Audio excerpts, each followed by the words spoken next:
Hey everybody, it's Mark Zonder with A through Z, and you guys are watching Sonic Perspectives.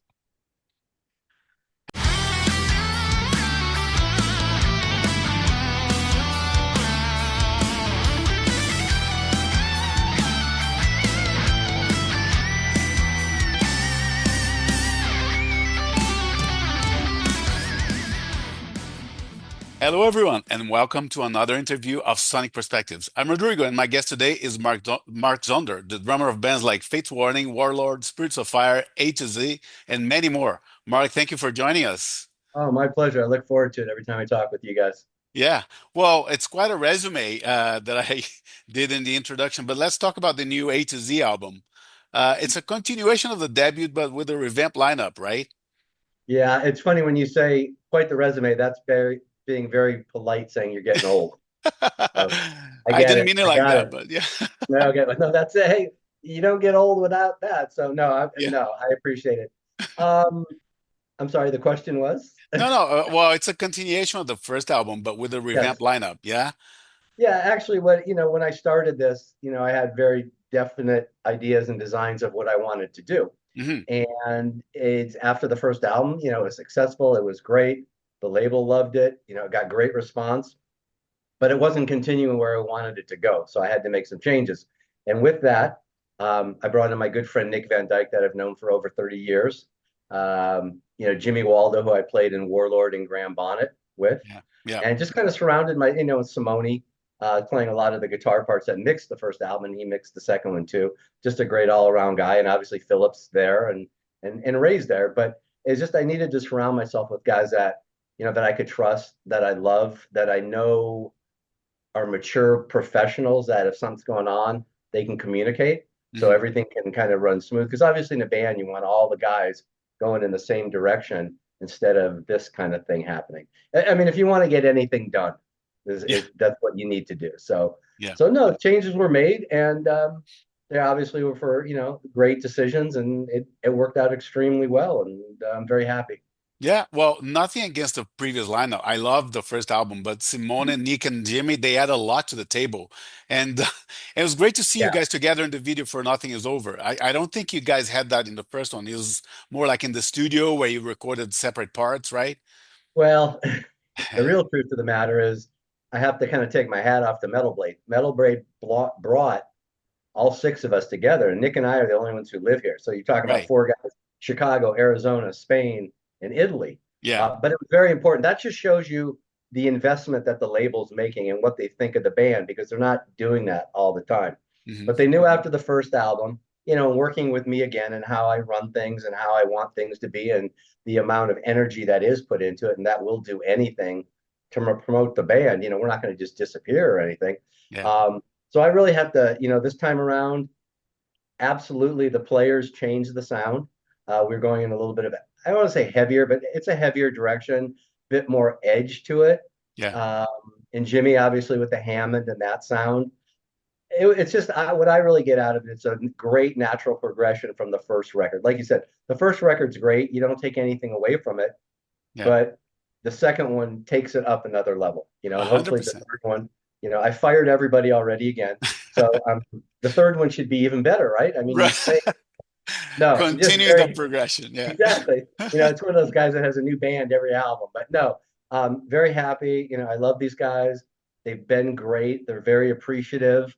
They know like when Metal Blade's bringing everybody out, like, okay, this is for real. This isn't, just do the album and hope that it does good. So we're all Yeah. very excited.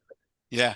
And well, when we talk about bands like these, there are two words that come up that people don't like is supergroup and project. But I've seen other interviews where you said you consider this very much a proper band, right?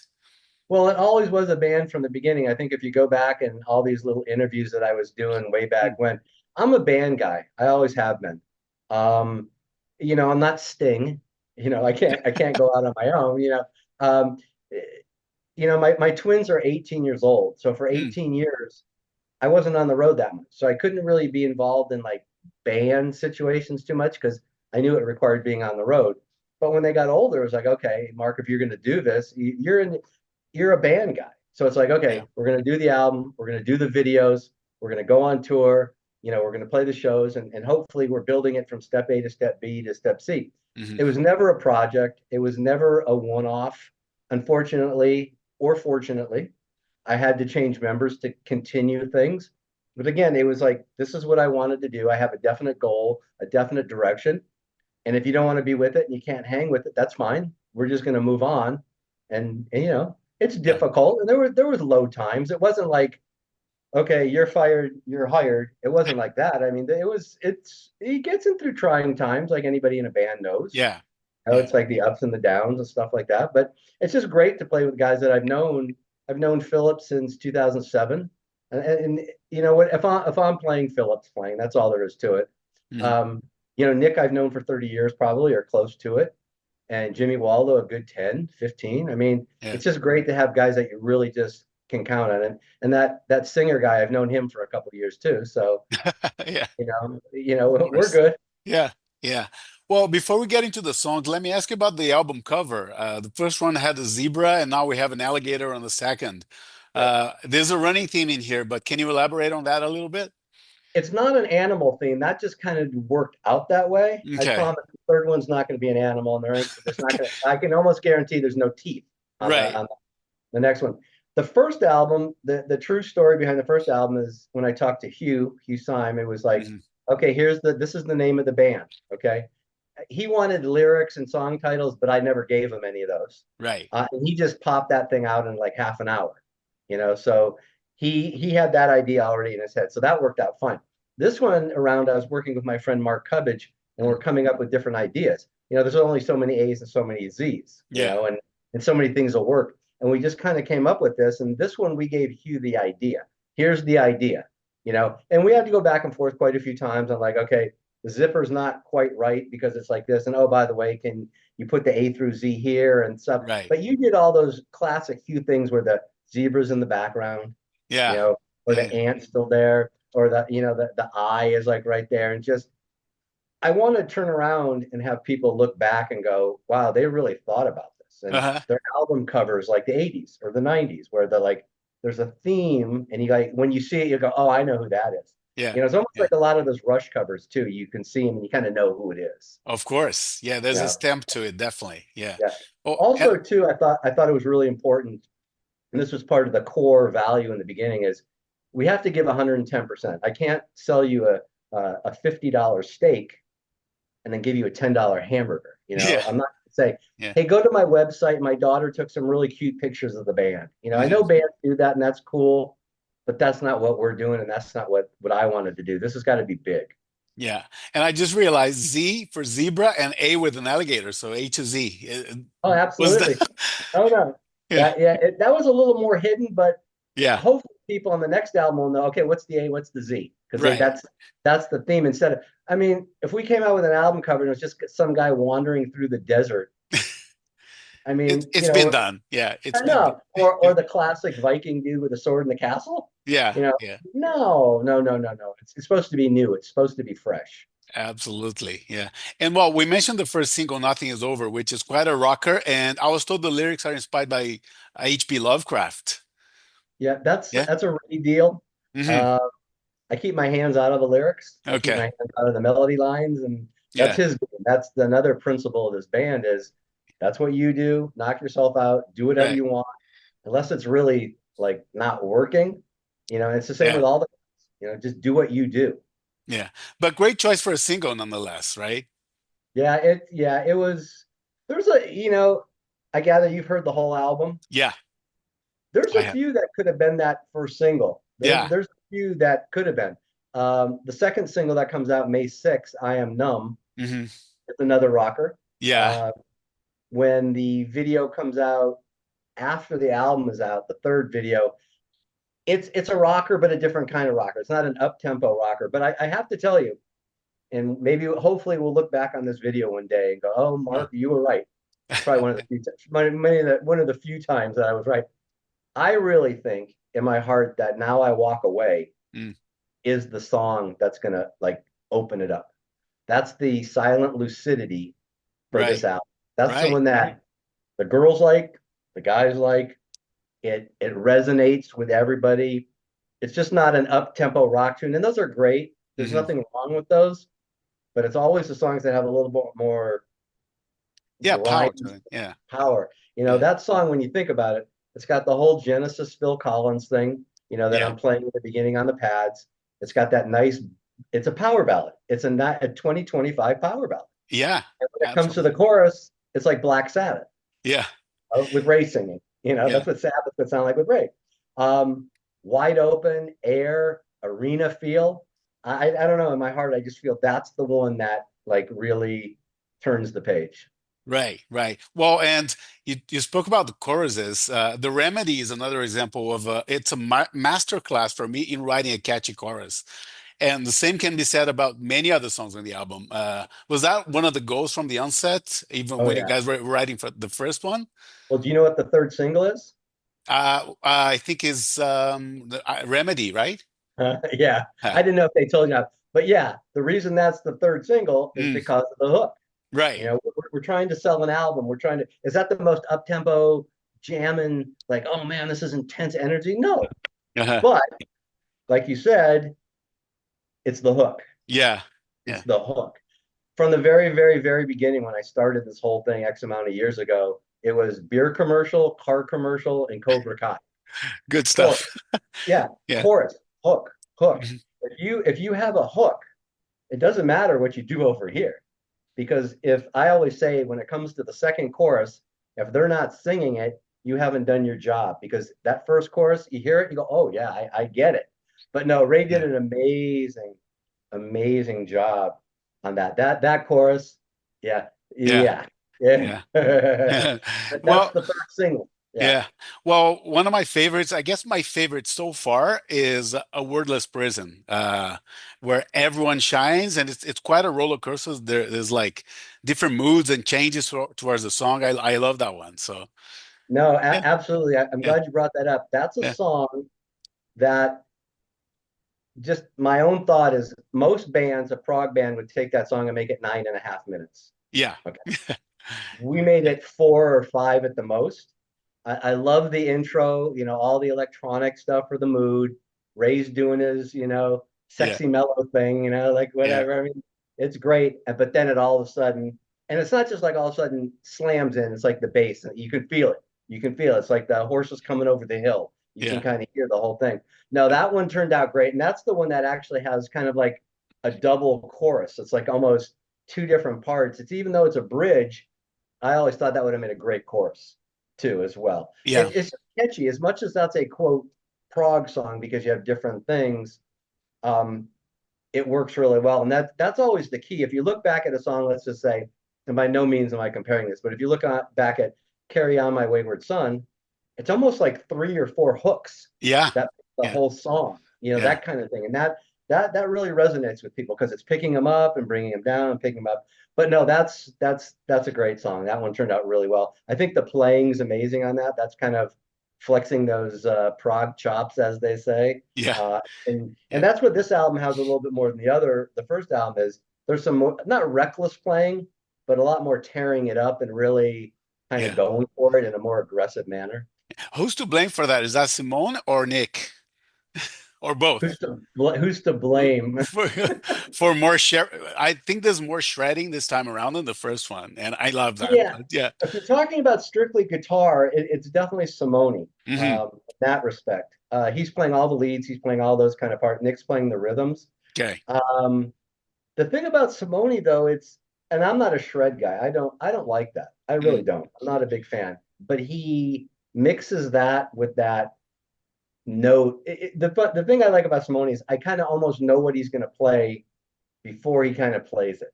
Right. And Right. the note Yeah. selection, the feel, he's another one of those guys that really plays to the pocket. He Yeah. really plays to the groove instead of some guys who are just like all over the place and they're Yeah. playing. And that's cool and whatever. And I get it. I get it. Not my Yeah. cup of tea, but no, he's right in there. That part is basically attributed to Simone. The quote heaviness of the direction, if you want to call that, that's Yeah. Nick. That's when we started writing. We were going in that direction, and but still keeping with the big hook. It was all about the hook. Write the Right. songs in a kind of pop way with the verses and the choruses and the bridges. 4 to 5 minutes. None of this 9 minute whatever, Yeah. no, just Yeah. because I always looked at it, especially what we're trying to do is if you have 10 songs on your record, you have 10 songs for a hit. Yeah. So a 9-minute epic with an orchestra is not going to be a hit, Definitely you know. not. Yeah. So Yeah. so in this game, and especially where the label agreed 100% that we're one of the few bands, if the only band on that label that can go in more of a mainstream area. This band could play with Journey. It could play with Foreigner. It could Yeah. play with bands like that, and then it could play with heavier. I mean, we're not going to play with Slayer, but Yeah. you could play with hard rock bands. There's no pro. You could play with Whitesnake. You'd be fine. Yeah. Easy. Yeah. So, but no, I would leave it up to those two guys. Also, though, very importantly, kind of the unsung heroes, Jimmy Waldo, because the keyboards on this album were more kind of Hammond organ, Deep Purple, John Lord, that has an edge to it. So when you Yeah. mix that with the guitar sound, as compared to the keyboards on the first album, were kind of more airy, progressive, little thinner, more lightweight. You're looking for your edge from the guitar only, but on this album, it's both of it Yeah. combined, which creates a unique sound. Absolutely. Yeah. And I think the vocals here are something worth bringing up as well, because not only you have Ray absolutely shining, but there's some significant backing vocals in there as well. Robbie Wyckoff, and Linda Yeah, Chase, right? Complementing yeah, Ray's voice. yeah. There's also another buddy of mine who didn't make or his name's James Welch. He's on there too. Okay. It's funny because I've had the discussion with Ray not 100 times, but we discussed it, and I, I learned a long time ago that the biggest bands in the world, they bring in all these other people to sing the backgrounds. It's not because the lead singer can't do it, but the lead singer only has one voice, and it's a certain tone and it's a certain timbre. Yes, it can go high, it can go low, but it's very, Ray did some backgrounds himself that sound great. Mhm. But when you bring in the other voices, especially ones that can go a little higher, totally different texture. I thought that was a big selling point on the first album, and it was intentional. I wanted that catchy chorus sound. Mhm. So those three people, did an amazing job on that, and I think it shows. I think Yeah. that's one of those ones where you play it for somebody and they go, okay, that's nice, that's cool. But if I took them off and you listen back to, you go, wow, it's a little empty. But Ray Right. did some amazing stuff on his own with the backgrounds and his ideas, and they added on top of that sometimes, that kind of thing. So he did it extremely well. It has nothing to do with the quality of the singer. You just want salt, pepper, paprika. You just don't want Yeah. salt, salt, salt. You know. Of course. Yeah. And well, we have a lot of great players, but also composers in the band. Pretty much anyone could write. How does a song start in this band? Basically, Uh, basically the way this worked, it was Nick had a basic idea, mm, and then I'd work on the drums, and then we'd kind of go back and forth. I mean, there's an interesting story on the. Uh, I mean, it's a collaboration between me and Nick, but obviously he's coming in with the idea, but then it gets molded and like, hey, let's do this 4 times. Well, I hear it breaking down here, or do you have a part that'll be halftime here? Here's a drum part in the same tempo, but to kind of guide the song where it has to go. But an interesting story, and Nothing Is Over. That was one of the first ones that we started with. mm, When he first brought that in, it was in a major key, and I'm not a major guy. I'm not into right. the happy rock and roll. Not my thing. I know there's some bands, great bands, that work both sides of it and can work. Foreigner can work the minor and the major together, and it's great. But that's Foreigner. Hmm. So I said, Nick, hey, can we flip this? Can you make this minor? It needs to be more. It needs to be darker. It needs to be not evil, but sinister. Whatever. Yeah. There's that minor sound. So we go back and forth on stuff like that, and then once we have a basic situation, if Ray hears something like, "Oh, I've got this great melody line, but we need 2 more bars," But when it comes to the actual quote composing, that was Nick. Okay. Okay. And then Okay. we go from there. The Simone's role was the leads, obviously, when leads would be up, but also more importantly, his role, he came in with a lot of these kind of Steve Lukather, Neil Schon background, little picking patterns that you hear in the background that kind of just set the tone for the songs. It worked. It's that really took it to another, like background vocals. It's like if I took it away, you'd go, wow, that's a rhythm guitar. Okay. Right. So it was a very important part. And also Jimmy's contribution. There was a little bit of writing. I sent him basically like the beginning of Now I Walk Away with that whole drum thing that I was playing. And he Hmm. came up with kind of the heavy chords for that. So everybody kind of thing. No one is worried about songwriting credit and oh, I got to have my songs on there and all Right. that kind of stuff. Obviously, lyrics, melody lines, and vocals were Ray. Hmm. You know, Yeah. it's like you go to it. You know. Right, right. Well, and one thing I actually love about the band is that people have a hard time to label the sound. It's catchy without being tacky. It's proggy without being too technical. It's heavy but not overbearing. I don't know if you agree, but that's my take anyway. And it's hard to categorize, but why would you need to do that anyway, right? Well, that's a very, very, very sharp double-edged sword. Because on Yeah, one hand, you want to sound not like what's happening, but you don't want people to go, oh, I want all my music to sound the same. And there are people right. that are like that. They want, it has to, they don't have, they can't go outside that, or they don't want to discover something. I always thought it was about being overly original. I always strived as a drummer, especially, to be original and not sound like everybody else. And the same with the bands that I played in. But sometimes that comes back and bites you because you don't sound like they don't know what to do with you. Yeah, We don't know what to do. Yeah, it's great, but we don't know what to do.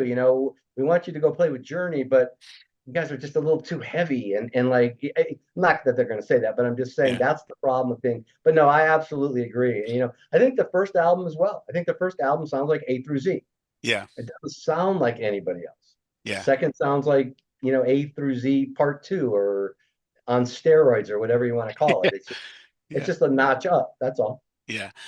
Well, I've seen you do projects or other bands where your drumming is not that prominent. It's a little bit more subdued, like Graham Bonnet and Spirits of Fire, for example. Right. Do you find it hard to return yourself in bands like that? Because, from Faith Warning to A to Z, your drumming primarily like stands out, right? Um, no, I play for the song. So if you're Hmm. playing in a certain band, say like Graham Bonnet's band, well, when we were playing all the Rainbow and all that other stuff, I played it note for note the way Cozy Powell and whoever else played in the past, just to honor the song. Hmm. And the songs that we were writing, I played some stuff, but you have to also remember when you're playing in a band and someone else is running the show, they want it a certain way. Yeah. I mean, as much as you hear the Graham Bonnet stuff, they thought that was too busy, what I did. So Okay. people have different interpretations Yeah. of what it is.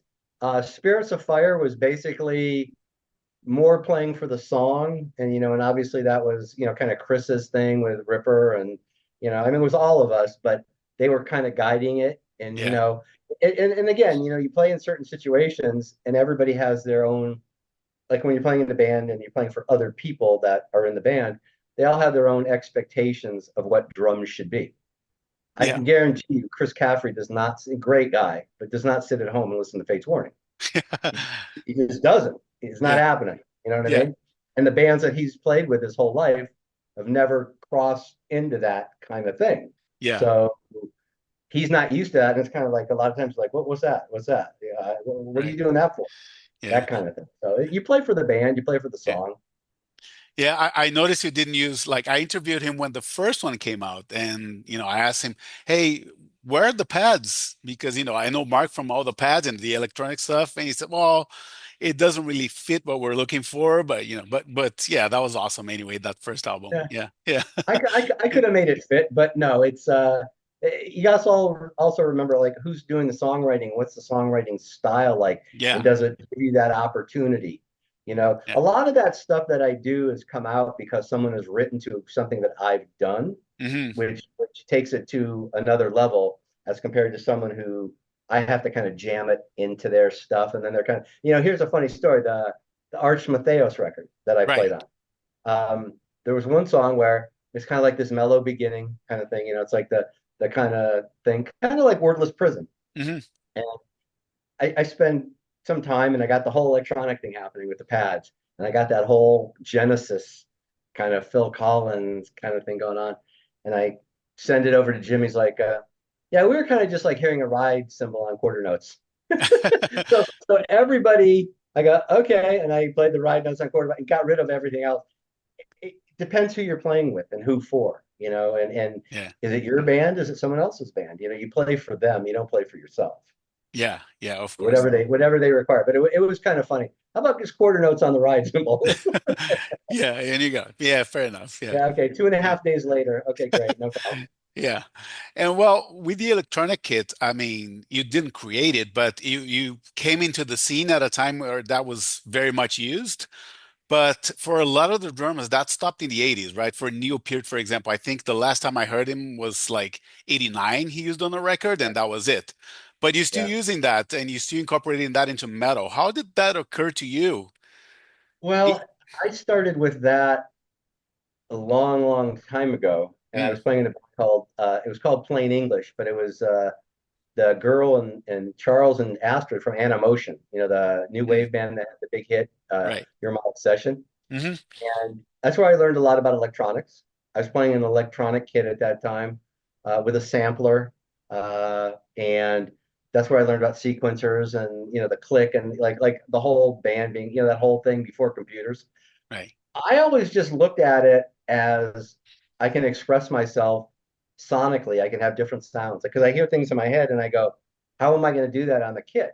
So I incorporated, but the thing that I did that I think was one of the very first, and I could be completely wrong, but I know Neil didn't do it this way, is I Mm. incorporated it into my kit. I didn't have a separate kit behind me that the drum Yeah, well, he uh, had two. stage would Yeah. turn on. Yeah, I don't remember him too much. He either played one or the other. I don't remember him integrating. I mean, I know he had the bells, the mallet things, and the glockenspiel and all that. Yeah. I don't really remember him like if you listen to this on Nothing Is Over, that groove that just playing, and you hear those kind of sounds. That's a pad here and a pad here, and I'm just playing because I always thought it was really important when you go out and play live, Mm. you got to duplicate it. So Of there's nothing course. I've ever done, unless it was someone else's music and they did it. I don't use a backing track. If I want to hear something kind of cool, the whole beginning of uh, Now I Walk Away, the Hmm. whole thing with, Wordless Prison, I play all that. So when we go play live, I can play all that, and Yeah. it'll sound amazing through a big PA. I Yeah. guarantee it. Yeah. I hope so. Yeah. Yeah. Oh yeah. Yeah. And when it comes to like side projects, we mentioned Spirits of Fire, your work with Graham Bonnet. You must have gotten tons of invitations that you said, not my thing, but thank you for the opportunity. Can you disclose a few? I mean, were you invited for Dream Theater, for example, when Mike Portnoy left, or no? No, no. I'll be very honest, and this Uh, conversation comes up a lot. uh, Even if it was offered to me, I wouldn't have taken it. yeah. Well, Bobby, your No. replacement in Face Warning said no. I know he was invited, but he said I can't do it. Yeah. I don't want to. Um, Yeah. yeah, God bless anybody that makes money, and is successful in this Mm, business. But when you take that out of the equation, I kind of have to love what I'm doing. yeah. Um, and no, no, money's great. I make money other ways, that's fine. If Right. I need money, I'll go to the bank. I mean, whatever. And I understand when you're younger, I get it. You're building your career and you're trying to, okay. But no, and to be honest with you, no, I don't. Mm, I don't get, there's a lot of hiring going on to record people's records and stuff because, I have the studio that's as good as any studio in town. Over the right. years, I've collected my Neves and Calracs and like all the tube stuff and all that. I mean, Hmm. that's where those drum sounds too on both those albums. There's no triggers, there's no samples. That's just a four-piece kit and a great engineer. So Yeah. but no, I don't really I don't turn down work. I've had a couple funny sessions though where Yeah. they, oh, we want you to play like Mark Zonder, play like Mark Zonder, do thing. And so I spend a bunch of time and I cut it and they go, oh, can you go back and just basically do what we did on the drum machine but play it on the drum set? I gave the Right. money back on that one. I mean Right. that's like I'm not doing that. Just Right. because there's no matter what I did, it wasn't going to be good enough per se. Yeah. I have no ego. If you have a drum track and you say play that, I go okay, I'll play it. But this was like stupid. And the Right. one I always love is when the guys give me the demos where it's like 220 beats per minute of double bass. It's like Dave Lombardo and like on speed. Right. Take it Right. even further. It's like guys, really, Yeah. really, you know. Yeah. So no, it's not. Things have changed around. I think there's different things going on in the industry. Yeah. I see a lot of guys like kind of my age. I don't want to say fading away, Mm. but I'm not sure there's too many 30-year-olds that are like, oh man, we got to get Mark Zonder to play on our stuff. I think Yeah. it's changed around a little bit because they have a drummer. No, they have Garage Band, so they'll just do it at their computer. They don't need a drummer, Yeah. kind of thing. Yeah. Well, they It's changed around think a little they bit. don't. Yeah. Yeah, Yeah. Yeah. yeah. And well, I did an interview with Terry Brown a few years ago. He had fond memories of working with you and Fates Warning. I believe it was on Parallels, Pleasant Shade of Gray, of course, and Yeah. Disconnected. What was it like working with him? You have to get through that thing Mm, of, oh my God, it's Terry Brown. Yeah, you yeah. have to get past that. But he's super, super normal, nice, down to earth, just great guy. We were doing a lot of tech stuff, like his ideas, my ideas. The one thing and he was great. I mean, absolutely great. We did Parallels at Metalworks, which is Triumph Studio. So I'm It's in this. here. I live here in Toronto, so Oh, yeah. okay, yeah. Oh, Yeah. it's changed quite a bit. It's Yeah. changed. He's got. It was one room, and the drum tracking room was the garage. Oh, Like when they pull their trucks in to unload the gear from the gigs, like the real big trucks. And it was all concrete. And we had a handmade Triumph banner that someone did like with spray paint right. on the back wall. And I was on this drum riser. The thing that really made that album go was a drum tech that Terry brought in named Silka too, Mm. that did all the tuning for me. That he was amazing, and that's why those drums partially sound as good as they did. But no, Terry was great. Terry was great. I've talked to him a few times on and off. Since then, I know he's still around. I think Yeah. he has a studio in his house. He put like a mix room in his house, I I think. think so. Yeah. I met him, the Cinema Strangiato thing. It's a yearly Yeah. thing where they show like a Rush movie in the theater. He Yeah. he was there for the first one. I met him just outside the theater, so he was very Oh, okay. gracious. Yeah. We took a picture. Yeah. So Yeah. He's a yeah. great guy. Yeah. Amazing at cutting tape, Hmm. because, we were using 2-inch tape, and like the whole editing wasn't like in a computer now. Yeah. It was like right there on the block, and Terry was great. Terry Yeah. was great. Really, really, really good guy. Um, you know, Nothing better to say about Terry. Yeah. He was great. No, he did. I remember though in the book, he in the movie or the interviews and stuff, he had some very nice things to say about me. I Yeah. have to say, I don't. I was it was Terry Brown. What can you say? Man? You just gotta Yeah. go. It's Terry. Yeah. Yeah. And well, back to A to Z. I mean, you did tons of videos for the first album, including ones with the band members recording in the studio and like we mentioned. Are you planning the same amount of videos for this release or? Well, the good news is this time around, Metal Blade brought everybody out. Yeah. Okay. So we did two, possibly three, because I had another song that, hey, let's just run this. As long as we're here, let's just run this. Mhm. I think it's important. Those first videos, everybody did them at their house. We didn't have a budget. Yeah. There's no budget. So and it was a nightmare. It was like pulling teeth. I mean, it Mhm. was it was it was horrible to get those videos together with those guys. It was just so hard. This guy's on this kind of format, then you have a guy editing it. And I remember when Ray shot his in Spain, for some reason, it took like a week to figure out how to upload it. Like Oh, it was just because everybody has like a different camera, like I guess you'd say. yeah, the Um, format too. Yeah. plus, it was a nightmare. I'll never forget. Okay, guys, Philip and I's were shot by Alex Solka. Mhm. Okay, here in LA, in my house in Moore Park. Put up the black background. Okay, this is the idea of the video. What we're doing: black background, side lighting. Alex shot both. Well, Philip did it where he was, but Alex shot me, and Alex had specific notes for the photographers. Okay, this is what you do, and blah blah blah. Right. Send it to Philip. Phillips looks exactly like mine. He could be in the same room with me. The other guys, Totally dude, different. oh, did you Yeah. like not read the memo? Yeah. And so to try to put that video together to make it work, when people go, oh, that wasn't a very good video. Hey, man, you try doing a video with guys that don't speak English in different parts of the country. See how Yeah. far you get with that one. But Yeah. no, that all those other videos, we had a guy here that was just making them. I just thought it was, if you have the option and the opportunity to put the music out and get it in front of people to keep the band relevant instead of that 3 months and then they're gone until the next record comes out 2 years later, it doesn't behoove anybody. It doesn't do anything for the band. We probably will. It might be a little bit more difficult. It's not going to be difficult, but you have to come up with some kind of theme because you want to make it interesting. It Yeah. would be great. It'd be great. I'm sure when we go out on tour, we're going to shoot a lot of footage. We play to a click track, so it'll be easy enough to try to maneuver something. Yeah. But no, absolutely. I think that's a great tool that you have, Yeah. especially when you have a label that's backing you Hmm. and supporting you. It's like, I thought it was important. I don't understand why more bands don't do that, Yeah. you know? Yeah. Um, it doesn't cost a lot of money. And again, do you want to invest in yourself or not? Yeah. You know, Yeah. so Of course. And what are you thinking in terms of touring? I mean, can you announce anything already, or is it still on I the? wish I could.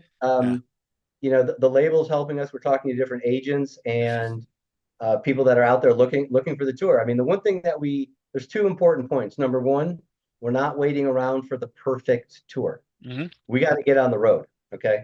Yeah. Um, Label is very much into us doing an opening for somebody, play your 45 minutes, knock them out, move on to the next city. Yeah. Um, but also that it needs to happen. It's not should we or maybe we shouldn't, but we need to we it's 75% of this band. I mean, you've got all these other great things happening, the label supporting it. You got the great video that'll only get you so far. But Yeah. and I know that, you go out and let's just say you play two weeks of shows. The amount of exposure that you get between social media and word of mouth is worth $1 million. I Of mean, course. everybody will be taking the picture. Everybody will be shooting the video. We'll be shooting the video. Yeah. We'll have it post. And this band, I have to tell you, we did the videos. I'm the only one playing live because everybody else is, they're not playing. They're just, Yeah. I mean, they're not plugged in. My drums are stuffed with towels to make the sound a little less. Right. And I had to play every take because I'm in the background. I felt the power. I felt the magic. I'm looking at Uh, these guys and going, oh, this is going to work. I'm looking at Philip and Simone's over there doing his thing and Nick's doing his thing and Ray. And I'm going, oh my God, I felt the magic. I've yeah. definitely felt the magic. Oh, no question about it. And I was Yeah. playing like it was a gig. Yeah. And I some was of grateful. Yeah, some of the songs, like "Learn to Fly," it begs to be played live, for example. So I'm not. Is that the one that lit the spark? I don't know, but that comes to my mind No, as one that. Yeah. no, it was always meant to be played live, and I Mm, think everything will be taken up when you have a great recording, and you have guys that played on it and are that good. Live will be a next level. yeah. Not live will have all that the live energy that a record doesn't have a live energy to Yeah. it because you're just listening to it. Yeah. No, I mean we'll play the whole record. I mean, it's interesting that that for some reason that song before the vocals came on, and it has nothing to do with the vocals, but I just remember playing the thing. I thought to myself, man, what an original song. And I love the vibe. For some reason, I don't know why, but it kind of reminded me of UFO for some reason. I don't know. It Right. had a certain, with the keyboards and the guitar and the kind of syncopated kind of tom-tom rhythm kind of thing going on. Yeah. Yeah. That song live will be good. Yeah. But I thought that had I think that song needs to be awarded for like the greatest verse rhythms. In the verses are really. I just really love that one. Yeah. Yeah. Me too. Yeah.